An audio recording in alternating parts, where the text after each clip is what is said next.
नमस्कार, जय हिंद बच्चा लोग, क्या हाल चाल। उम्मीद है आप सब बढ़िया कर रहे होंगे। सो लास्ट लेक्चर वीडियो में हम लोगों ने डिस्कस किया था मैग्नेटिक डाइपोल की वजह से एक्सियल, इक्वेटोरियल और रैंडम पॉइंट्स पे मैग्नेटिक फील्ड कैसे अपन निकालते हैं, क्या करते हैं। और जैसा कि मैंने कहा था कि नेक्स्ट वीडियो में हम लोग बहुत सारे क्वेश्चंस को डिस्कस करेंगे, क्योंकि थियोरेटिकल वीडियोज़ में क्वेश्चन डिस्कस करना थोड़ा सा मुश्किल इसलिए हो जाता है क्योंकि क्वेश्चन लिखने के लिए बीच में टाइम जाएगा, और जितना टाइम क्वेश्चन लिखने के लिए जाएगा वीडियो उतनी लंबी बनेगी, और उतने लंबे लेक्चर को अगर आपको देखना है तो आज के समय में पेशेंस उतना रह नहीं गया है, ठीक है। क्योंकि डिजिटल बोर्ड का टाइम है, वाइट बोर्ड पे ऑलरेडी लोग ज़्यादा पसंद करते नहीं हैं, बट अभी जो सिचुएशन है उसमें यही है हमारे पास, तो हम इसी से कर रहे हैं। सो इसलिए मुझे एक एक क्वेश्चन बारी बारी से यहाँ पे लिखना पड़ेगा। उसके लिए जो टाइम लगेगा उसके लिए मैं वीडियो को बार बार पॉज करूँगा, फिर क्वेश्चन लिखूंगा एंड देन फिर डिस्कस करूँगा। इसीलिए जो लेक्चर वीडियो है उसके बीच में मैं क्वेश्चंस को ज़्यादा डिस्कस नहीं कर पाता, और ज़्यादातर केस में अगर मैं क्वेश्चन डिस्कस करता भी हूँ तो उसको मैं ओरली बोल देता हूँ, क्वेश्चन को बस ऐसे ही नरेट कर देता हूँ, लिख नहीं पाता हूँ, क्योंकि टाइम और एफर्ट दोनों बहुत ज़्यादा लगता है, ठीक है। तो वहाँ नरेट करके मैं बताता हूँ तो शायद उतना समझना आसान नहीं है, क्योंकि सारी सिचुएशंस तो मैं बना दूंगा ऑलरेडी, ये फिगर ऐसा ऐसा ये दिया है और ये पूछ रहा है। लेकिन जब वर्डिंग्स में क्वेश्चन एज इट इज जैसा एग्जाम में पूछा जाता है, अगर वैसे क्वेश्चन लिख के मैं आपको बताऊं तो आपको क्वेश्चन पढ़ के समझने में भी काफ़ी आसानी होगी। दैट्स वाई हम लोग यहाँ पे अब इस तरीके से एक एक क्वेश्चन आराम आराम से लिखेंगे। बहुत ज़्यादा क्वेश्चन करना is not a good thing, आपको सॉलिड क्वेश्चंस करने हैं, हर टाइप के क्वेश्चंस करने हैं। तो इसलिए सारे क्वेश्चन अलग अलग टाइप के हैं, जितना चीज़ें हमने पढ़ा है अभी तक, magnetic field due to electric dipole, force on a monopole in a magnetic field, क्या क्या है, डाइपोल मूवमेंट का डायरेक्शन कैसे निकालते हैं, वर्क डन कितना होता है, पोटेंशियल एनर्जी कैसे स्टोर होती है, टॉर्क क्या होता है, उन सारे कॉन्सेप्ट से रिलेटेड ज़्यादा क्वेश्चन नहीं, गिने चुने 10-15 क्वेश्चन ही करेंगे, लेकिन बहुत ही अच्छे क्वेश्चन हैं, और इवन सारे के सारे आपके PYQs हैं, ठीक है। तो होपफुली आपको ये PYQ लगवाने का मेरा मकसद नहीं है, मेरा मकसद है थियरी से आपके क्वेश्चन को कनेक्ट करना, कि सोचना कैसे है, क्या क्या चीज़ें आपके दिमाग में आएंगी। हो सकता है मैं किसी सॉल्यूशन को करने के लिए मैं खुद मुश्किल से 2 से 3, 4, 5 सेकंड में भी किया जा सकता है, क्योंकि जब अगर थियरी आपको पता है, सारी चीज़ पता है, तो आप बहुत फास्ट कर सकते हो। लेकिन मैं उस पॉइंट ऑफ व्यू से क्वेश्चंस को देखूंगा और पढ़ूंगा जैसे कि मैं एक स्टूडेंट हूं, यानी कि मैं आपके जैसे इसको पढ़ूंगा, और जो जो दिमाग में आपके आएगा वो करूंगा, एंड देन आपको बताऊंगा कि गलती कहाँ पे हो रही है, कैसे सोच रहे हैं आप, और कैसे इसको सोचना है। सिर्फ क्वेश्चन सॉल्व करना इज सो मच ईजी, है ना, वो बहुत ही ज़्यादा आसान है, और वो मैं करने वाला नहीं हूँ यहाँ पे कि मैं बस क्वेश्चन लिखा और बस यहाँ पे मैंने सोल्यूशन दे दिया आपको और काम खत्म, ऐसा नहीं।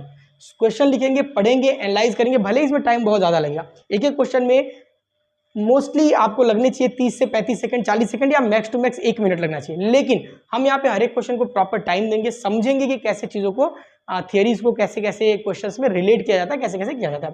सो फर्स्ट ऑफ ऑल सबसे पहला क्वेश्चन नीट 2016 से, सॉरी नीट 2016 से पहला क्वेश्चन ये अपना मैग्नेटिज्म एंड मैटर नाम के चैप्टर से है, जो कि मैंने आपको बोला था कि मैं चैप्टर वाइज नहीं पढ़ा रहा हूँ, मैं पूरे यूनिट को कलेक्ट करके मूविंग चार्जेस एंड मैग्नेटिज्म या फिर मैग्नेटिक इफेक्ट ऑफ करंट के अंदर में उसको सीक्वेंस बाई हम लोग कर रहे हैं, कि पहले मैग्नेटिक फील्ड पढ़ेंगे देन उसके बाद, है ना। तो उस तरीके से मैंने यहाँ से उठाया। आप ये मत सोचने लगिए कि यार PYQ बोल रहे हैं sir, moving charges and magnetism के PYQ में तो दिख नहीं रहा है। तो अगर आपको देखना होगा तो आप जाके देखिएगा मैग्नेटिज्म एंड मैटर में, वहाँ पे ये सारे PYQs आपको मिल जाएंगे, और वहीं से मैंने क्वेश्चन उठाए भी हैं, ठीक है।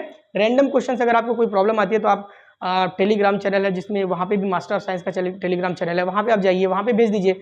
अदरवाइज आप नीचे कमेंट करके लिखिए, अगर आपको कोई डाउट है मैं आपको व्हाट्सएप ग्रुप में ऐड कर दूंगा, वहाँ से आपको क्वेश्चंस वगैरह, डाउट वगैरह जो भी पूछना सब पूछ सकते हैं, कोई टेंशन की बात नहीं है। और शुरू का थोड़ा सा ज़्यादा जा रहा है, लेकिन वीडियोस को प्लीज़ शेयर कीजिए ताकि मुझे भी मोटिवेशन मिले ऐसे ही काम करते रहने का, ऐसे ही फ्री में पढ़ाते रहने का, ठीक है। So thank you so much. Discuss करते हैं पहला क्वेश्चन, जरा एक बार आराम से बिल्कुल पढ़ते हैं क्वेश्चन को, और पढ़ते पढ़ते ही चीज़ों को हम बात करते चले जाएंगे, ठीक है। यहाँ पे बोल रहा है a bar magnet is hung by a thin cotton thread. Thin cotton thread बोलने से उसका मतलब है कि इस कॉटन थ्रेड का ये जो धागा है इसके मास से उसके कुछ लेना देना नहीं होगा, इसलिए थिन शब्द का यूज कर लिया यहाँ पे।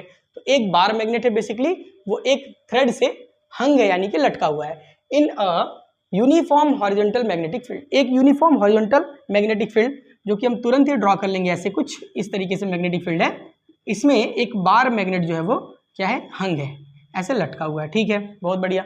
किधर लटका हुआ है, देखो यहाँ पे लिखा भी हुआ है, and is in equilibrium state. ये बहुत ही बढ़िया स्टेटमेंट है। इक्विलिब्रियम स्टेट बोलते ही उसने आपको उसका पोजीशन बता दिया कि भाई ये फील्ड के परपेंडिकुलर नहीं है, ये फील्ड के या तो पैरेलल हो सकता है या तो एंटी पैरेलल। क्यों? क्योंकि इक्विलिब्रियम की 2 स्टेट होती है, या तो स्टेबल या तो अनस्टेबल। अगर स्टेबल इक्विलिब्रियम की बात करें तो वो 0 डिग्री पे होगी, यानी मैग्नेटिक फील्ड और मैग्नेटिक डाइपोल मूवमेंट अलाइन होगा एक ही तरफ, ठीक है। और दूसरी कंडीशन क्या हो सकती है, अनस्टेबल इक्विलिब्रियम, जिसमें मैग्नेटिक फील्ड और मैग्नेटिक डाइपोल मोमेंट क्या होगा, अपोजिट डायरेक्शन में होगा। ठीक है ना, दोनों ही केस में आंसर्स अलग अलग आ जाएंगे। तो हम क्या करें ऐसे केस में, ऐसे केस में अगर आपको इक्विलिब्रियम सिर्फ बोला है, स्टेबल अनस्टेबल नहीं बोला है, तो आपको सिंपली स्टेबल इक्विलिब्रियम ही समझ के रखना है। ठीक है, क्योंकि मोस्ट ऑफ द केसेस में आपको स्टेबल इक्विलिब्रियम के ही क्वेश्चन मिलेंगे। ठीक, तो जैसे इसने बोला इक्विलिब्रियम में, हमने तुरंत समझ लिया कि भाई मैग्नेटिक डाइपोल मोमेंट का डायरेक्शन ये रहा आपका। ठीक है, यानी कि यहाँ पे हो गया आपका नॉर्थ पोल, यहाँ पे हो गया आपका साउथ पोल। हालांकि इससे कुछ होगा नहीं, बट एक आइडिया लग गया कि हाँ इनिशियली हमारे मैग्नेटिक डाइपोल मोमेंट और ये मैग्नेटिक फील्ड के बीच का जो एंगल है दैट θ1 इज 0। θ1 क्यों लिखा, क्योंकि आगे पढ़ के देखते हैं। The energy required to rotate by it by 60 degrees W। देखो एनर्जी और W वर्क है, वर्क और एनर्जी तो सेम होती है। वो बोल रहा है कि इस पोजीशन से 60 डिग्री तक रोटेट करने के लिए, लेट से 60 डिग्री ऐसे आ गया, ये आपका डाइपोल मोमेंट हो गया, तो 60 डिग्री तक रोटेट करने के लिए जो वर्क लगा है, जो एनर्जी लगी है, दैट इज W। ठीक है, सो सबसे पहले इसका फॉर्मूला लिख देते हैं। W, देखो हम यही बात करते चले जा रहे हैं, फॉर्मूला लिखते चले जा रहे हैं। W इज इक्वल टू, हमने पढ़ रखा था MB, है ना, कहां से, θ1 दैट इज 0 से लेके 60 डिग्री तक, cos θ1 माइनस cos θ2, करेक्ट है। यहाँ पे अगर देखें तो MB cos θ1 is 0 degree, cos 0 होता है 1 minus cos θ2 is 60 degree, cos 60 degree is equal to 1/2, यानी कि 1 माइनस 1/2 यानी 1 minus half is equal to half. आपके पास यहाँ पे आ गया MB/2। चलो पहला चीज हमने लिख लिया, अभी हमने पूरा क्वेश्चन पढ़ा नहीं है, हमने सिनेरियो देखा और वहां पे तुरंत पहले सॉल्व कर दिया। यहाँ पे पूछ क्या रहा है, the torque required to keep the magnet in this new position is. इस नए पोजीशन में क्या लगता है आपको, जिस इस पोजीशन में क्या होगा, इस पोजीशन में इसके ऊपर इधर की तरफ फोर्स लग रहा होगा MB, करेक्ट है, इधर की तरफ फोर्स लग रहा होगा MB, और ये दोनों जो फोर्स कपल है, यानी जो दो जुड़वा फोर्स है, ये दोनों अपोजिट डायरेक्शन में तो टॉर्क लगा के घुमाना चाह रहे होंगे, पर वो बोल रहा है कि भैया कितना टॉर्क हम इसके अपोजिट लगा दें, कितना टॉर्क अपोजिट लगा दें, क्योंकि ये तो घूम के स्टेबल इक्विलिब्रियम में जाना चाहता है, इसलिए इसको रोक के रखने के लिए कितना टॉर्क लगाएं, तो जितना टॉर्क ये इस डायरेक्शन में लगा रहा है इस तरफ रोटेट करने के लिए क्लॉकवाइज, उसके एंटी क्लॉकवाइज उतना ही टॉर्क लगा दे तो काम बन जाएगा। इसका मतलब मैग्नीट्यूड तो दोनों टॉर्क का सेम होगा, डायरेक्शन अलग होगा, और उसने डायरेक्शन पूछा है नहीं, यहाँ पे सब जगह मैग्नीट्यूड दिया है, तो सिंपली हमको कुछ करना नहीं है, इस पर्टिकुलर पोजीशन में टॉर्क कितना जनरेट हो रहा है बस वो निकाल दीजिए, काम बन जाएगा। सो हम लोग जानते हैं आराम से टॉर्क की वैल्यू क्या होती है, टॉर्क का फॉर्मूला क्या होता है, टॉर्क का फॉर्मूला होता है tau is equal to MB sine theta, correct है, बहुत बढ़िया। टाउ MB का कोई वैल्यू दिया नहीं, ना तो M की वैल्यू ना तो B की वैल्यू, कुछ वैल्यू नहीं, तो हमने लिख दिया as it is. Sine theta, theta में क्या लेंगे भैया इस पोजीशन के लिए 60 डिग्री, तो अगर साइन 60 रख दिया तो वैल्यू क्या आ जाती है √3/2, करेक्ट है, √3/2। यहां से हमारे पास टाउ की वैल्यू आ गई है कितना, √3 MB/2, लेकिन ना तो M ना तो B, इन सब में आंसर तो है नहीं, आंसर तो W के टर्म में, इसीलिए उसने W दिया था, हमने W पहले ही निकाल लिया, W is equal to MB/2, तो यहां से हम MB निकाल सकते हैं, MB की जगह पे हम रख सकते हैं ट्वाइस ऑफ W। जैसे ही ये पुट किया हमने, tau is equal to √3/2 into twice of W, twice cut के टाउ इज इक्वल टू आ गया √3W। यहां से आपका आंसर निकल के आ गया, आंसर नंबर बी। यहां से आपको इजीली ये क्वेश्चन का आंसर निकल के आ गया, आंसर नंबर बी, ठीक है। सो इसमें सोचने वाली बात क्या थी, सोचने वाली बात ये थी कि अगर directly tau is equal to MB sine theta लिख के आपने निकाला होता तो आपका आंसर MB के टर्म में आता, MB के टर्म में आता, परेशान हो जाते, फिर आपको सोचना पड़ता कि यार W के टर्म में कैसे लाए। तो पहले जो सफिशिएंट जानकारियां दी हैं उनको इकट्ठा कीजिए, उनसे कुछ छोटे मोटे रिलेशंस पहले निकाल के रख लीजिए, देन जो भी चीजें हम यहाँ पे रिफॉर्म कर सकते हैं आराम से रिफॉर्म कीजिए। एंड दूसरी चीज क्या सोचना था, इक्विलिब्रियम स्टेट में अगर आपने 180 डिग्री ले लिया होता तो आंसर गलत आ जाता, ठीक है। तो चलिए आराम से इसको सॉल्व कर लीजिए एंड देन दूसरा क्वेश्चन देखते हैं, ठीक है।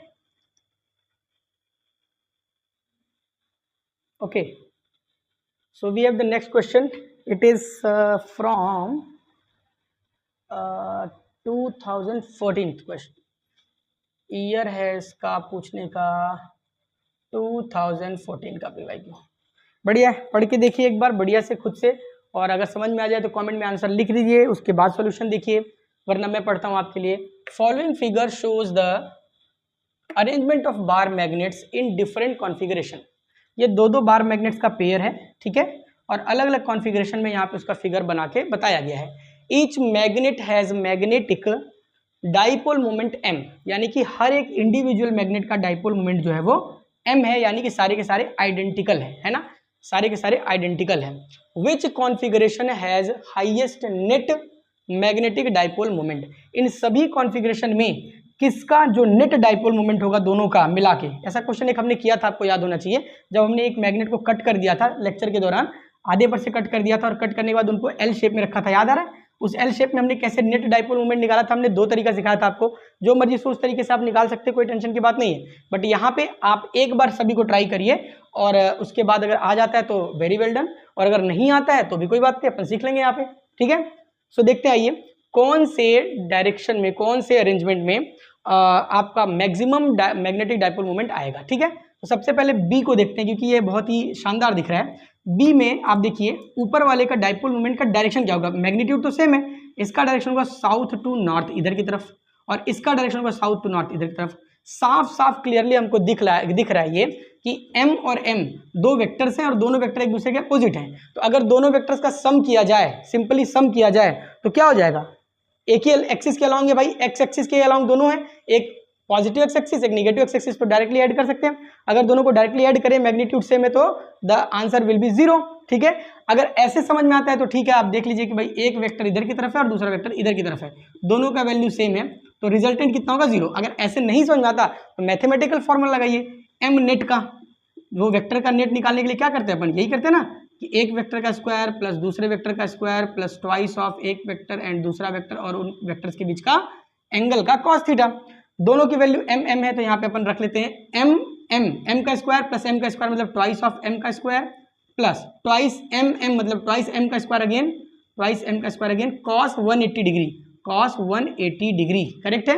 ध्यान से देखिए, रूट ओवर ट्वाइस एम का स्क्वायर, कॉस 180 डिग्री का वैल्यू होता है -1, और अगर जैसे यहाँ पे -1 हमने पुट किया तो माइनस ऑफ ट्वाइस एम का स्क्वायर आ गया ना 0, ट्वाइस एम का स्क्वायर ट्वाइस एम का स्क्वायर 0। तो ऐसे आप देख लीजिए, तो पहला नंबर इसका तो नेट मैग्नेटिक मोमेंट 0 हो गया, तो इसका मतलब आंसर नंबर बी तो होने वाला नहीं है, बी नहीं होने वाला है, बी नहीं होने वाला है। चलो ए को देखते हैं जरा एक बार, ए को देखते हैं। ए 90 डिग्री पे है, और जब भी कोई दो वेक्टर 90 डिग्री पे होता है, देखो इसका भी डायरेक्शन इधर की तरफ है, इसका भी डायरेक्शन इधर की तरफ है, दोनों वेक्टर एम है और एम है, और जब दो वेक्टर्स 90 डिग्री पे हो तो उनका सम इजीली निकाल सकते हैं, कैसे, एम नेट में लिख रहा हूं, that is root over m1 का स्क्वायर प्लस m2 का स्क्वायर। क्यों, क्योंकि twice of m1 into cos 90, cos 90 की वैल्यू होती है 0, इसलिए क्या हो जाएगा, cos 90 की वैल्यू होती है 0, इसलिए हमारे पास इसका आंसर आ जाएगा m और m, तो रूट m का स्क्वायर, क्योंकि ये भी m है ये भी m है, प्लस m का स्क्वायर मतलब कि under root of twice m का स्क्वायर, यानी कि रूट 2m। चलो इसके लिए अभी छोड़ देते हैं यहाँ पे,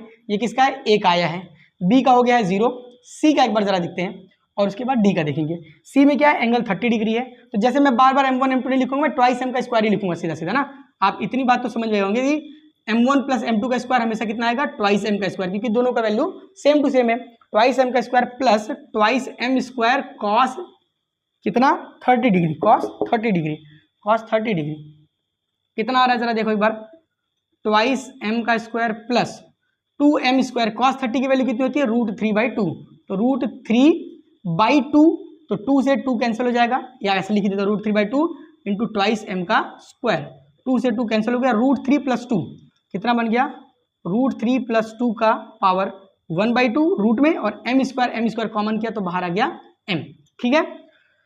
root 3 + 2 that is equal to, root 3 होता है 1.73 समथिंग, प्लस 2 का पावर 1/2 m, यानी कि 1 2 + 1 3.7 का पावर 1/2 m, और 3.7 मतलब हो जाएगा 20 20 20 20 400 19 18 1.88 के आसपास आ जाएगा, कुछ 1.8 के आसपास समथिंग आएगा, आप इसको देख लेना। ये आ जाएगा रूट 2 1.4 के समथिंग, ठीक है, ये 1.8 के समथिंग, यानी इससे ज़्यादा ये है। And the last one is D, D को भी एक बार देख लेते हैं ज़रा, तो एम नेट डी में क्या आ जाएगा, रूट ओवर ट्वाइस एम का स्क्वायर प्लस ट्वाइस एम का स्क्वायर कॉस का 60 डिग्री, दिख रहा है ना, यहाँ पे दिख रहा होगा मुझे लग रहा है, कॉस का 60 degree, twice M square, cos 60 की वैल्यू होती है 1/2, कॉस 60 की वैल्यू होती है 1/2, तो जरा 1/2 डाल के देख लेते हैं एक बार, सही किया ना मैंने, सब कुछ देख लीजिएगा एक बार, है ना। 3.7 का रूट सही तो लिखा है ये, मुझे लग रहा है 3.7 1.8 इंटू 1.8 कितना आ रहा है, 8 8 जा 64, 6 8 1 जा 8 14 और 1 8 जा 8, 1 1 जा 1, तो ये आ गया 4 8 और 2 12, 2 कैरी 3 2 3 3.2 के आसपास है हमारा 3.7, मतलब इससे भी ज़्यादा ही आएगा, मैं तो अप्रॉक्सीमेटली लिख दिया 1.8, ठीक है ना, 1.8 अप्रॉक्सीमेटली हमने लिख दिया, इसके आगे ज़्यादा ही आएगा ना, ठीक है। 2 नहीं आ सकता क्योंकि 2 × 2 हो जाएगा 400, तो 4 के आसपास आ जाएगा, 2 होगा नहीं, तो 1.8 या 1.9 के आसपास आएगा, तो ठीक ही है लगे। अब इस वाले केस में क्या आ रहा है, इस वाले केस में देखो cos 60 की वैल्यू होती है 1/2, तो यहाँ पे अगर हम पुट करें तो हमारे पास आ जाएगा 2m² प्लस 2m² इंटू 1/2, 2 से 2 कैंसिल हो गया, यहाँ पे 2m² प्लस m² यानी 3m², √3m आ गया, √3 का मतलब 1.7m। तो जरा देख लो कौन सबसे बड़ा है, क्या 1.4 सबसे बड़ा है या 1.8 सबसे बड़ा है या 1.7, तो अगर आप ध्यान से देखेंगे तो डेफिनेटली 1.8 सबसे बड़ा है, इसका मतलब इसका आंसर हो गया आंसर नंबर सी। 30 डिग्री पे जब होगा तो इसका मैग्नेटिक डाइपोल मोमेंट सबसे ज्यादा होगा। उम्मीद है ये क्वेश्चन बहुत ही शानदार है, आपको पसंद आया होगा, क्योंकि ये दूसरा कॉन्सेप्ट है, वो दूसरा कॉन्सेप्ट था, ठीक है, नोट कर लीजिए फटाफट, फिर तीसरा क्वेश्चन देखते हैं। चलो हेलो, ओके, तो ये अगला क्वेश्चन है अपने पास, जरा एक बार इसको पढ़िए, और अगर आपको याद आए कि लेक्चर वीडियो में हमने सेम टू सेम ऐसा ये क्वेश्चन किया था, अगर आपको याद आए और आपसे बन पाए तो आप इसको पॉज करके 1 सेकंड के लिए करके देखिए। मैं क्वेश्चन आपके लिए पढ़ देता हूँ, अगर आपको लेटर्स उतने क्लियर नहीं आ रहे क्योंकि मेरी राइटिंग बहुत ही खराब है। तो a bar magnet of length L and magnetic dipole moment capital M is bent in the form of an arc as shown in figure. तो जैसा कि फिगर में दिखाया गया है, अरे फिगर तो बनाया नहीं यार, फिगर तो बनाया नहीं, ले बना देता हूँ फिगर 1 सेकंड के अंदर, फिगर भी बना देता हूँ इस तरीके से, लो ये हो गया फिगर आपके पास, ठीक है। सो एक पॉइंट यहाँ दे दिया, एक पॉइंट यहाँ पे दे दिया, ये जो रेडियस है आर है और ये है 60 डिग्री इससे, चलो फिगर भी बना दिया। तो क्या बोल रहे हैं, जैसा कि फिगर में दिखाया गया है, एक बार मैग्नेट जिसका लेंथ L है और डाइपोल मोमेंट M है is bent in the form of an arc, एक आर्क के फॉर्म में बेंड कर दिया गया है as shown in the figure. जैसे ही इसको बेंड कर दिया गया, पूछ रहा है the new dipole moment will be, same to same ऐसा ही क्वेश्चन मैंने कराया है अपने लेक्चर वीडियो के बीच में। अगर आपने लेक्चर वीडियो नहीं देखा है तो आई बटन पे जाके देख लीजिए, या फिर चैनल के प्लेलिस्ट में चले जाइए, वहाँ पे भी आपको नीट और जेई का प्लेलिस्ट, क्लास 12 का प्लेलिस्ट मिल जाएगा, वहाँ पे भी आप जाके देख सकते हैं, क्योंकि हमारे ये पूरा का पूरा सीरीज ही चल रहा है, ठीक है। तो अगर आपसे बनता है तो आप पॉज करके एक बार करिए और आंसर कमेंट बॉक्स में लिख दीजिए, और अगर नहीं बनता है तो फिर देखिए हमारे साथ कैसे इसको सॉल्व करना चाहिए। सो सबसे पहले बेसिक जो अपना तरीका है उसको ले लेते हैं। सबसे पहले गिवन जो है हम बार बार बोलते हैं, लिख लो। गिवन क्या है भैया, कि एक बार मैग्नेट है, इसकी लेंथ है L, ठीक है, और डाइपोल मोमेंट लेट से इसका कैपिटल M है। सो मैं लिख सकता हूँ कि dipole moment capital M is equal to small m into L। लिख सकता हूँ कि नहीं लिख सकता हूँ, डेफिनेटली लिख सकता हूँ, बहुत आराम से लिख सकता हूँ, स्मॉल m इंटू L। चलो कोई बात नहीं, स्मॉल इंटू L लिख दिया। अब जरा दूसरा चीज देखो, पूछ क्या रहा है, वो पूछ रहा है the new dipole moment will B. Dipole moment क्या होगा, जब इसको बेंड करेंगे तो क्या इसका मैग्नेटिक पोल स्ट्रेंथ चेंज होगा? नहीं, बिल्कुल भी चेंज नहीं होगा, मैग्नेटिक पोल स्ट्रेंथ तो चेंज होने वाला नहीं है। इसका मतलब अगर पहले m था तो अभी भी m है। तो फाइनली चाहिए क्या हमको, चाहिए क्या हमको भाई, हमको चाहिए डाइपोल मोमेंट, और डाइपोल मोमेंट का फॉर्मूला क्या होता है, जो नया वाला m डैश होगा, that m dash will be magnetic pole strength m, और दोनों पोल स्ट्रेंथ के बीच का परपेंडिकुलर डिस्टेंस, सीधा सीधा डिस्टेंस चाहिए अपने को। तो ये सीधा डिस्टेंस अपने को निकालना है। लेट से इस डिस्टेंस का नाम मैं रख देता हूँ d, क्या होगा d, हमको यही d निकालना है। अगर ये d निकल जाएगा काम बन जाएगा। अगर ये कॉन्सेप्ट आपको पता है कि दोनों पोल के बीच का स्ट्रेट डिस्टेंस अपने को चाहिए, अगर ये कॉन्सेप्ट पता है तो काम बन गया, अगर ये नहीं पता है तो फिर रह गया, फिर करते रहो आराम से शाम तक, कोई दिक्कत ही नहीं। तो ये डायरेक्ट डिस्टेंस अपने को चाहिए, इसके लिए क्या कर सकते हैं, चलो सबसे पहले इसके लिए क्या कर सकते हैं वो देखते हैं, ठीक है। हमारे पास क्या क्या चीजें हैं जरा बताओ, हमारे पास क्या क्या चीजें, हमारे पास क्या क्या चीजें हैं जरा जल्दी से बताइए। हमारे पास है ये एक आर्क, इस मैग्नेट को हमने जब ऐसे बेंड किया होगा तो क्या इसका लेंथ बढ़ गया होगा घट गया होगा? नहीं, ना तो बढ़ा होगा ना तो घटा होगा। इसका मतलब इस आर्क का जो लेंथ है और इसका जो लेंथ है दैट विल बी सेम। तो अगर आर्क लेंथ लिखना चाहूँ तो मैं क्या लिख सकता हूँ, ये आर्क लेंथ में क्या लिख सकता हूँ जरा बताओ। आर्क लेंथ अगर मैं लिखना चाहूँ तो मैं लिख सकता हूँ कि आर्क जो होगा that will be equals to radius into angle. Angle को लिखना पड़ेगा रेडियन में, तो रेडियस है r, एंगल है आई थिंक π/3, ठीक है, तो π/3 ये बन गया आर्क। और ये आर्क किसके बराबर होगा, इस L के बराबर होगा, लेंथ L के बराबर होगा। यहां से मैं r की वैल्यू लिख सकता हूं, r की वैल्यू लिख सकता हूं, कितना लिख सकता हूं, thrice of L by pi. एक चीज हमारे पास आ गया R, लेकिन सर R का क्या करेंगे, R तो चाहिए नहीं हमको, तो चाहिए D। तो जरा सब्र रखिए, थोड़ा हौसला रखिए, D भी निकाल के दिया जाएगा। D निकालने का क्या तरीका आपके दिमाग में आता है, आप 2 मिनट सोच लीजिए, ठीक है। क्या तरीका आप D निकालने का आता है सर? D निकालने का ना तो ये कोई परफेक्ट ट्रायंगल है, ना हमको ये एंगल पता, ना ये एंगल पता, तो करे क्या, कुछ नहीं पता नहीं, इसीलिए तो उसने R दिया है, इसीलिए तो R की वैल्यू निकाला मैंने, इसीलिए तो एंगल दिया है। अगर मैं इसको एक परपेंडिकुलर बाइसेक्टर डाल दूं तो क्या ये राइट एंगल ट्रायंगल नहीं बन जाएगा? बिल्कुल बन जाएगा। अगर परपेंडिकुलर बाइसेक्टर है तो क्या ये 60 था तो ये इसका आधा 30 नहीं हो जाएगा? बोलो हो जाएगा कि नहीं हो जाएगा? डेफिनेटली ये 30 डिग्री हो जाएगा। अब बहुत आराम से आपके पास वैल्यू आएगी। अगर ये डिस्टेंस चाहिए अपने को तो ये परपेंडिकुलर और ये हाइपोटेनियस, परपेंडिकुलर या हाइपोटेनियस, इसका मतलब क्या होगा, ये वाला R का साइन थीटा हो जाएगा। तो ये वाला वैल्यू कितना होगा, R का साइन थीटा, R का साइन 30 डिग्री। अगर ये R का साइन 30 डिग्री तो ये भी R का साइन 30 डिग्री, मतलब ट्वाइस ऑफ R का साइन 30 डिग्री हो जाएगा D के बराबर। सो मैं यहां लिख सकता हूं कि D is equal to twice of R sine 30 degree, 30 degree, correct है। अब बस सभी को आप यहाँ पे डाल दीजिए वैल्यू, आराम से आपके पास आंसर आ जाएगा। तो सबसे पहले m dash is equal to m, D के जगह पे हमने डाला ट्वाइस R का 30 डिग्री, तो 2 यहां लिख दिया, R साइन 30 डिग्री, करेक्ट है। ट्वाइस m, R की जगह पे 3L बाई पाई डाल दो, 3, चलो ये अभी रुको एक मिनट। ट्वाइस MR साइन 30 की वैल्यू कितनी होती है, 1/2, 2 से 2 कट गया, बचा m इंटू R, m तो m हो गया, R की जगह पे 3L बाई पाई डाल दो, तो 3L बाई पाई। अब जरा ध्यान से देखो, ये जो ml है, इस ml के जगह पे अपन कैपिटल M लिख सकते हैं कि नहीं लिख सकते? बड़े आराम से लिख सकते हैं, बहुत ही आराम से लिख सकते हैं। तो जैसे लिख सकते हैं तुम्हारे पास नया आ जाएगा, m dash is equal to 3 by pi into m, 3 by pi into capital M। तो 3 by pi into capital M वाला ऑप्शन ढूंढ लो और उस पर दबा के टिक मारो धड़ाक से, ये लो, ये आंसर सही हो गया। तो अगर आपका आंसर सही था तो नीचे लिख लीजिए यस, और अगर सही नहीं था तो लिखिए ओ नो। ठीक है, चलो नेक्स्ट क्वेश्चन देखते हैं, जल्दी जल्दी इसको उतार लीजिए। Okay, so the next question is, एक बार रीड कीजिए और कोशिश कीजिए हो जाए तो बढ़िया है। A bar magnet of magnetic moment M is placed to right angles to a magnetic induction B।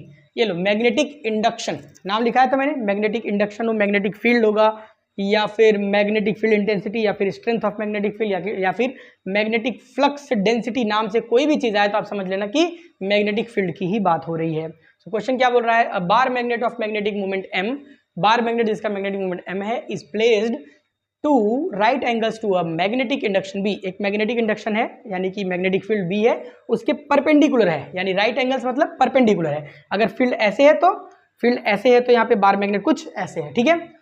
आगे क्या बोलता है, इफ अ फोर्स, ऑब्वियस सी बात है कि जब मैग्नेटिक फील्ड में एक डाइपोल रखा जाएगा, कोई भी मैग्नेटिक डाइपोल, तो उसके ऊपर फोर्स लगेगा ही लगेगा।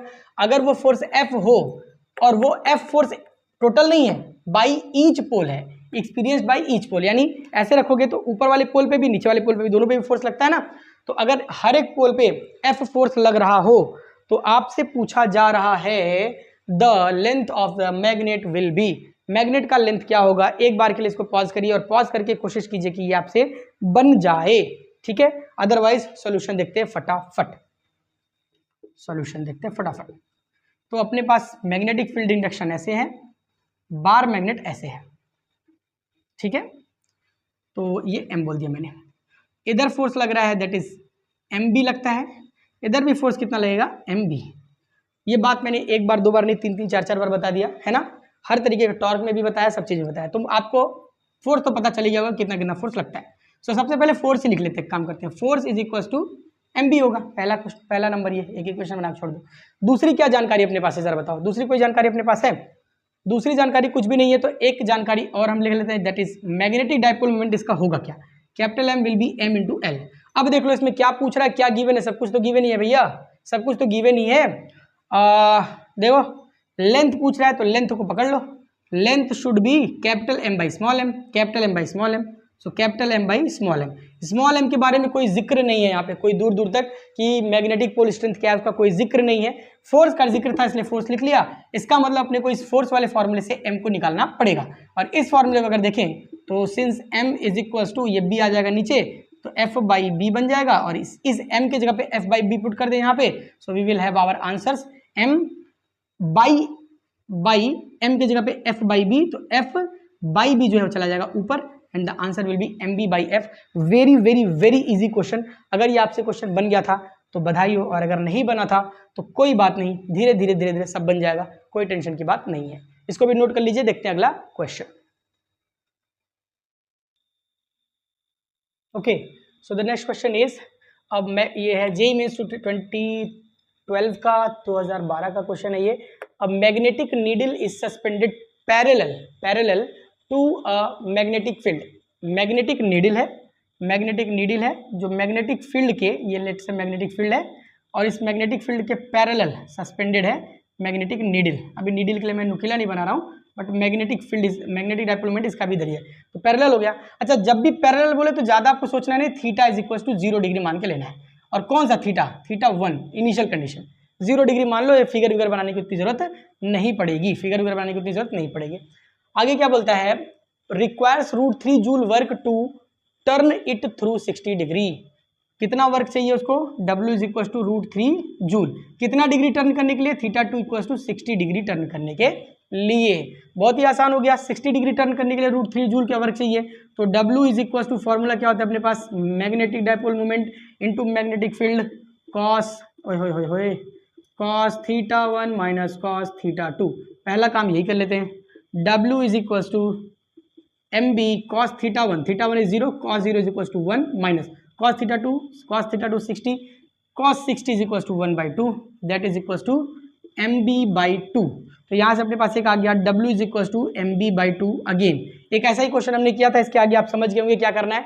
अगेन वही पूछ रहा है, the torque required, the torque कहा गया। अच्छा एक second, W is equal to √3 दे रखा है, तो W इज इक्वल टू √3 अगर पुट करते हैं तो MB की वैल्यू आ जाती है ट्वाइस ऑफ √3।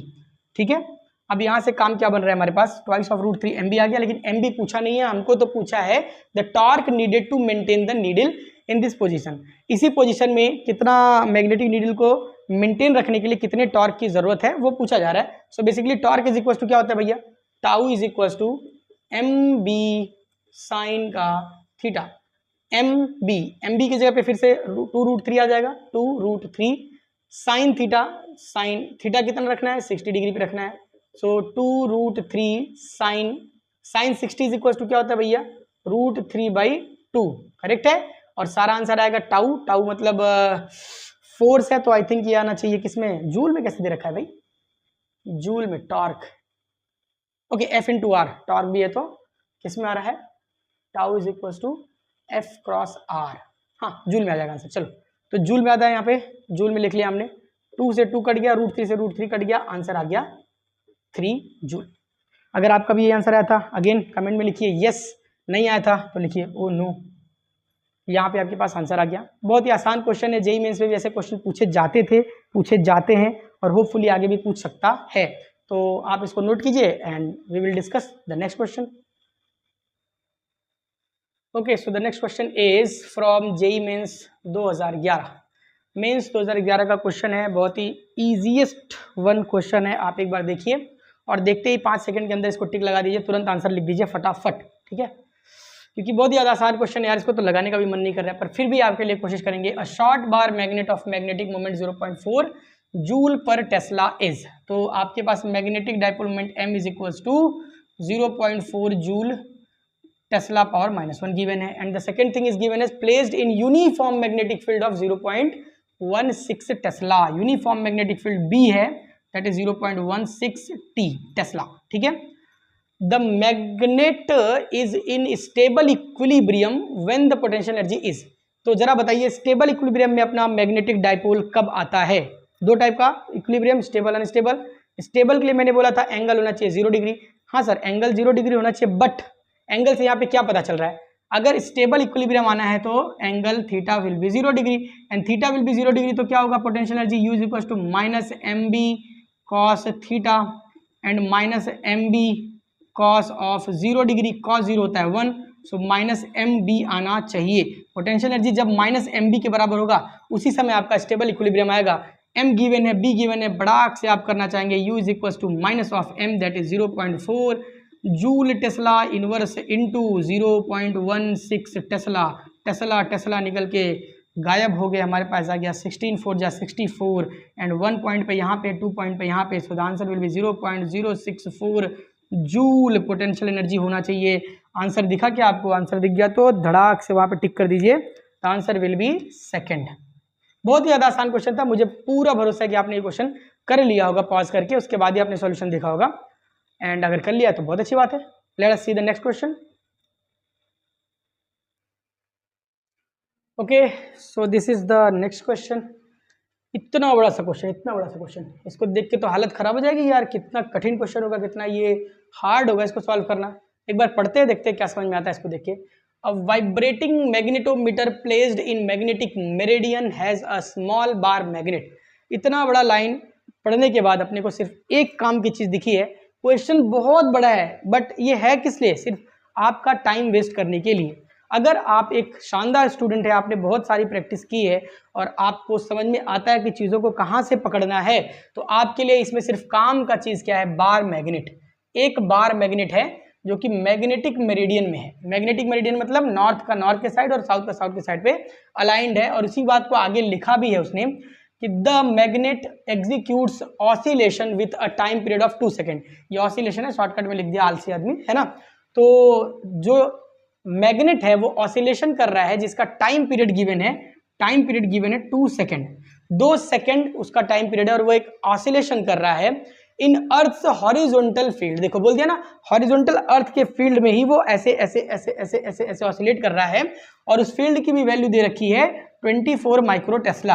सो हम बोल देते हैं कि बी जो है ये है इक्वल टू 24 माइक्रो टेस्ला। ठीक है, अगेन क्या बोलता है? When a horizontal field of 18 microtesla is produced opposite to the Earth's field, बस यहां तक काम की चीज है। बाई प्लेसिंग फलाना ढिमकाना से अपने को कोई मतलब नहीं है। ये सब प्लेस करके कैसे लाए हो अपन आपका ये जो भी आपका ये आया है मैग्नेटिक फील्ड, ये किस वजह से आया है, अभी हमारे ये काम का कुछ भी नहीं है, क्योंकि उसमें कोई भी यूजफुल चीज नहीं है। अपने पास बस एक ही चीज है कि अपोजिट है, और कितना है? 18 माइक्रो टेस्ला। 18 माइक्रो टेस्ला इसके अपोजिट फील्ड है। मतलब अगर इसको मैं B1 बोल देता हूं, B1 अगर इस डायरेक्शन में था, B1 अगर, तो उसने बोला कि B2 एक और हमने डायरेक्शन डाल दिया यहाँ पे। देखो इसका बड़ा बना है क्योंकि इसकी वैल्यू ज़्यादा थी 24 और इसका 18, तो 24 माइक्रो टेस्ला इधर की तरफ और 18 माइक्रो टेस्ला इधर की तरफ। तो आपको साफ साफ दिख रहा होगा दोनों एक ही लाइन में है। तो बड़े में से छोटे को हटाएंगे, तो जो नेट अपने पास फील्ड आ गई B net, that will be 24 minus 18, that is 6 micro tesla किधर की तरफ? आगे की तरफ। तो मैं यहाँ पे B1 और B2 लिख देता हूँ। तो B1 और B2 इज इक्वल टू आ गया आपके पास 18 म्यू टी, एंड जो B आया exactly that is B1 minus B2 is equal to 6 micro tesla. तो हमारे पास जो नेट फील्ड आई है उसी को देखना है कि जो नई वाली फील्ड आई है, पहले जब 24 माइक्रो टेस्ला था फील्ड, उस टाइम पे टाइम पीरियड था 2 सेकेंड। तो मैं यहाँ पे T1 लिख देता हूँ। T1 जब था तो उस समय आपके पास फील्ड कितनी थी? B1 थी। फील्ड कितनी थी? B1। ओके, B2 लिख दो इसको, B1 B2 कुछ भी लिख लो यार, क्या B1 B2 कोई फर्क नहीं पड़ता। अगर T1 था जब फील्ड थी B1, तो टाइम पीरियड था T1, करेक्ट है। अगर फील्ड हो गई है यहाँ पे B डैश, अगर फील्ड हो गई नया B नेट, तो नया टाइम पीरियड क्या होगा? इसका सीधा सीधा मतलब ये है कि हमको टाइम पीरियड और मैग्नेटिक फील्ड के बीच में एक रिलेशन चाहिए, और हमें बहुत शानदार सा फॉर्मूला पता है टाइम पीरियड का। The formula is time period is 2 pi, आपको लिखाया गया पहले से ही, क्या है? 2 pi I by M into B, 2 pi root I by M B, 2 pi root I by M B. तो यहाँ पे मैग्नेटिक डाइपोल चेंज ना हो रहा क्योंकि मैग्नेट चेंज नहीं हो रहा, मोमेंट ऑफ इनर्शिया चेंज नहीं हो रहा क्योंकि मैग्नेट चेंज नहीं हो रहा। चेंज क्या हो रहा है? सिर्फ और सिर्फ बी, 2 पाई कॉन्स्टेंट है ही। इसका सीधा सीधा मतलब हो गया कि टी जो है that is inversely proportional to 1 by inversely proportional to root B, root B के इनवर्सली प्रोपोर्शनल है। तो यहाँ पे सिंपल फॉर्मूला यूज करके बहुत आसानी से हम क्वेश्चन को सॉल्व कर सकते हैं। यही रिलेशन हमको काम आ जाएगा, बाकी सब में मिटा देता हूँ इधर से, और ये छोटा सा रिलेशन लाके अपन आराम से क्वेश्चन को सॉल्व कर सकते हैं। अगर इनवर्सली प्रोपोर्शनल है तो मैं लिख सकता हूँ कि T1 by T2 must be equal to root of, इसका उल्टा, अगर ऊपर 1 था तो यहाँ पे 2 आएगा, 2 था तो 1 आएगा, B2 बाई P1। क्यों भाई? रूट B के इनवर्सली प्रोपोर्शनल है, तो अगर T1 बाई T2 किया तो ये B2 ऊपर चला जाएगा, B1 नीचे आ जाएगा। अब सारी वैल्यू रखिए, T1 की वैल्यू 2 दे रखा है, T2 पता नहीं, T डाल दिया हमने, B2 की वैल्यू अभी जस्ट हमने निकाली 6 माइक्रो टेस्ला, तो 6 म्यूटी लिख दो, और अपने पास ये जो B1 था दैट इज 24 माइक्रो टेस्ला, 24 लिख दो, माइक्रो टेस्ला 6 1 जा 6, 6 4 जा 24, 4 का रूट आ गया 2, तो 2/t is equal to 1/2, that means t is equal to 4 second. कितना ही आसान क्वेश्चन रहा, कितना ही आसान क्वेश्चन रहा, इतना बड़ा सा लिखा हुआ है और चुटकियों में क्वेश्चन सॉल्व हो गया। अगर आपको ये क्वेश्चन समझ में आ गया हो तो प्लीज नीचे कमेंट कर दीजिए, नहीं समझ में आया तो भी लिखिए क्या समझ में नहीं आया, ठीक है। टेलीग्राम भी ज्वाइन कर लीजिए, वहां पे भी कुछ कुछ चीजें मैं बताता ही रहूंगा, ऑब्वियस सी बात है। Answer will B 4 second. Let us see the अगला वाला question. Okay, the next question is in front of you. जरा एक बार गौर से नजर डालिए, देखिए भाई बड़ा ही आसान क्वेश्चन है, बस डायरेक्शन का खेल है पूरा। एक बार देखिए और क्वेश्चन का आंसर फटाफट लिख दीजिए, उसके बाद अपन सॉल्व करते हैं। क्वेश्चन पढ़ता हूं मैं आपके लिए। 2 identical bar magnets, 2 identical bar magnets है, मतलब पोल स्ट्रेंथ सेम है, मैग्नेटिक डाइपोल मोमेंट सेम है, लेंथ वगैरह सब कुछ सेम है। Are fixed with their centres at a distance d apart, दोनों के बीच के सेंटर के बीच का डिस्टेंस d है, दोनों आपस में फिक्स्ड है, दोनों मूव नहीं कर सकते। अ स्टेशनरी चार्ज q, एक चार्ज q यहाँ पे रखा गया है, is placed at p in between the gap of 2 magnets eight a distance d, दोनों मैग्नेट के बीचों बीच से डिस्टेंस d पे रखा गया है एक चार्ज q, ठीक है। आपसे पूछता है the force on the charge q is, बहुत ही आसान है भैया, किसी भी मैग्नेटिक फील्ड में कोई चार्ज रखने पे उसके ऊपर कितना फोर्स लगता है, जरा ध्यान दो, बहुत आसान है। इस वाले नॉर्थ पोल से फोर्स किधर की तरफ लगेगा, आई थिंक इस वाले नॉर्थ की तरफ से फोर्स इधर की तरफ लगेगा, कितना लगेगा, mb लगेगा, बहुत बढ़िया। इस वाले नॉर्थ की वजह से कितना फोर्स लगेगा, इधर की तरफ लगेगा, करेक्ट है, इधर की तरफ लगेगा, बढ़िया। ये रहा इधर की तरफ, बहुत ही शानदार। ये mb और ये mb के दो कंपोनेंट बन गए, एक इधर की तरफ, जो भी एंगल रहा हो, लेट से ये वाला एंगल थीटा मानते हैं, तो mb का ये cos थीटा और इधर भी बना mb का cos थीटा, तो mb cos थीटा तो कैंसिल हो गया, ऊपर की तरफ आ गया, इसका भी mb का साइन थीटा, इसका भी mb का साइन थीटा, यानी ट्वाइस ऑफ mb का साइन थीटा, बढ़िया, बहुत सुंदर। अब जरा साउथ पोल की वजह से देखो, साउथ पोल की वजह से भी फोर्स लगेगा उसी डायरेक्शन में, ये कुछ इधर की तरफ, एंड दूसरे वाले साउथ पोल की वजह से भी फोर्स लगेगा इधर की तरफ। अगेन इसका भी दो कंपोनेंट बनेगा, यही बनेगा ना ना ना सर, सब गलत बोल दिया आप, क्यों, क्योंकि इसका फोर्स तो सर अंदर की तरफ लगेगा, अंदर की तरफ, मैं होशियार हूं, अंदर की तरफ लगेगा, इसका फोर्स लगेगा अंदर की तरफ, इसका भी फोर्स लगेगा अंदर की तरफ। अगर फोर्स अंदर की तरफ है और अगेन ये वाला जो एंगल है, दिस एंगल इज थीटा मान के चलो, या थीटा नहीं कुछ भी ले लो, फाई ले लो, इसके भी दो कंपोनेंट, एक कंपोनेंट नीचे की तरफ इधर और एक कंपोनेंट इधर की तरफ, इस वाले का भी दो कंपोनेंट, एक इधर की तरफ और एक कहाँ पे, नीचे की तरफ। तो इधर और इधर वाले तो हॉरिजॉन्टल कंपोनेंट तो सब खत्म हो जाएंगे, मतलब नीचे की तरफ दो आएगा mb का साइन फाई और ट्वाइस mb का साइन थीटा, एक ऊपर की तरफ और एक नीचे की तरफ। कौन सा फोर्स बड़ा होगा, कौन सा फोर्स छोटा होगा, मेरे हिसाब से भाई नॉर्थ पोल से इसकी दूरी नजदीक है, नॉर्थ पोल से इसका डिस्टेंस जो है वो कम है, साउथ पोल से डिस्टेंस ज्यादा है, तो साउथ पोल से डिस्टेंस ज्यादा है, इसका मतलब साउथ पोल से लगने वाला फोर्स कम, नॉर्थ पोल से डिस्टेंस कम, इसका मतलब नॉर्थ से लगने वाला फोर्स ज्यादा, इसका मतलब ऊपर की तरफ ज्यादा फोर्स है, नीचे की तरफ कम फोर्स, तो नेट फोर्स आएगा ऊपर की तरफ। और जितने भी होशियार बच्चे हैं, अपने शानदार वाले बच्चे हैं, उन सभी ने पकड़ लिया होगा कि डायरेक्शन किधर होना चाहिए, ओ से लेके पी की तरफ, ओपी की तरफ होना चाहिए, तो answer will be B, OP की तरफ, ओपी की तरफ, बहुत बढ़िया, होशियार चंद के बी की तरफ कैसे लग जाएगा, सबने सोचा होगा वाह वाह वाह वाह क्या मजेदार क्वेश्चन है, अरे ना ना ना, आपने इस पूरे मैग्नेटिज्म का जो सबसे बेस कॉन्सेप्ट था वही भूल गए।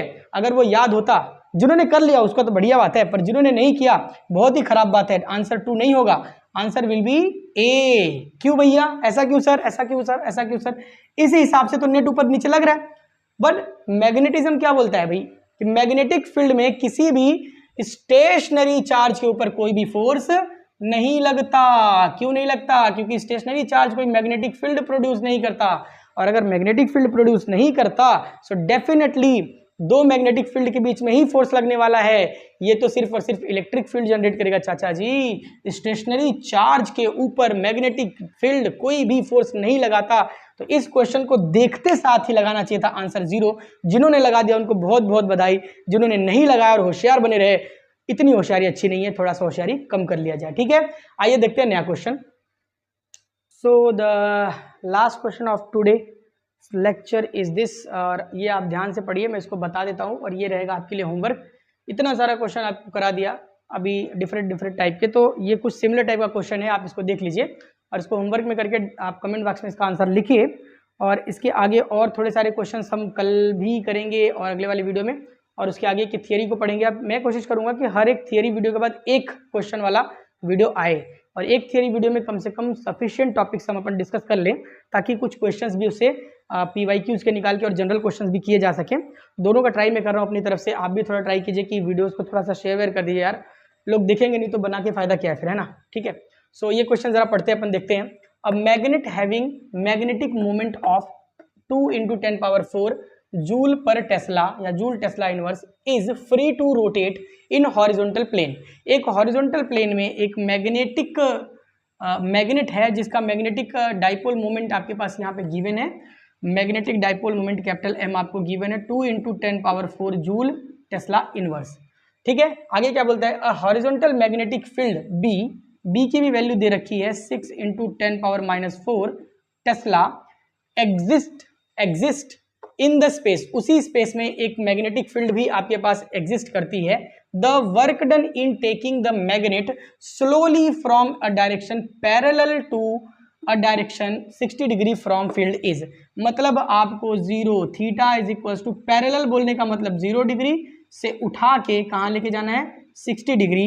वर्क डन कितना होगा ये बताने वाला क्वेश्चन है ही नहीं बिल्कुल भी, ये आपके लिए होमवर्क है और बहुत आसान क्वेश्चन है, चुटकियों में आप इसको लगा सकते हैं। तो इसको सॉल्व करके कमेंट बॉक्स में आंसर छोड़ दीजिए और बस ऐसे ही पढ़ते रहिए, थोड़ा सा सपोर्ट बढ़ाइए। वीडियोस वगैरह के लिए मैं बार बार आपको इसलिए बोल रहा हूँ क्योंकि बहुत मेहनत लगती है सचमुच में, और अगर लोग देखेंगे तो अच्छा लगता है, कोई काम का अगर आउटकम आता है तो उस चीज़ को करने में और ज़्यादा मज़ा आता है। उम्मीद करता हूँ आप सब बहुत बढ़िया से पढ़ रहे हैं। कोई भी टेंशन हो, कोई भी दिक्कत हो, कोई भी प्रॉब्लम हो आपको, आप कमेंट सेक्शन में वहाँ पे मैसेज डालिए, मैं आपको व्हाट्सएप ग्रुप में ऐड कर दूंगा, टेलीग्राम में ऐड कर दूंगा, वहाँ पे अपन डिस्कस कर सकते हैं क्वेश्चन से रिलेटेड भी, और आपके जो जर्नी है नीट और जेई का, इसमें जो भी आप स्ट्रगल कर रहे हैं उससे रिलेटेड भी अपन बात वहाँ पे कर सकते हैं। So thank you for watching the video, और लाइक कीजिए, शेयर कीजिए, कमेंट कीजिए। तब तक के लिए जय हिंद, जय भारत।